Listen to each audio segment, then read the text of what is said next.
This video examines key design considerations for building a second-story deck if you plan to use the Trex RainEscape system.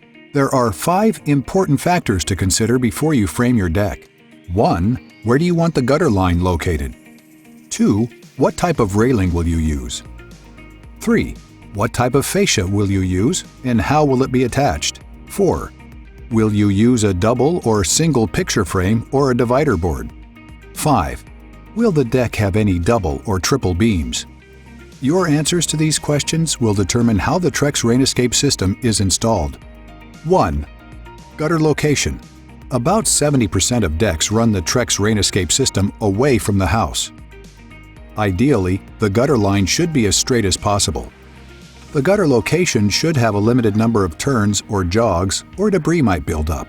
If you have different joist spacing, you'll need to accommodate the different setbacks for joists that are spaced 12 inches or 16 inches on center. 2. Railing.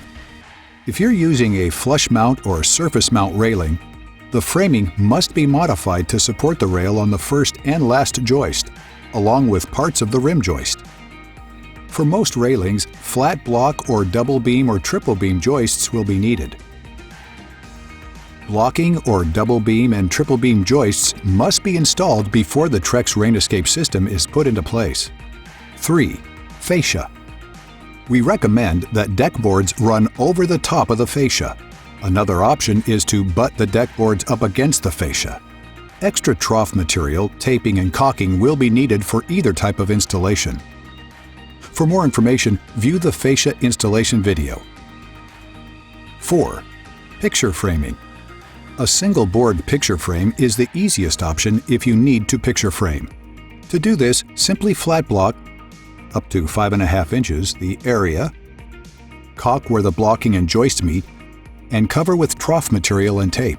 Flat blocking can be up to 5.5 inches wide. The flat block will divert water off the deck or onto an adjacent bay where the water can be removed by the gutter. For a double or triple picture frame, an area must be created to divert the water.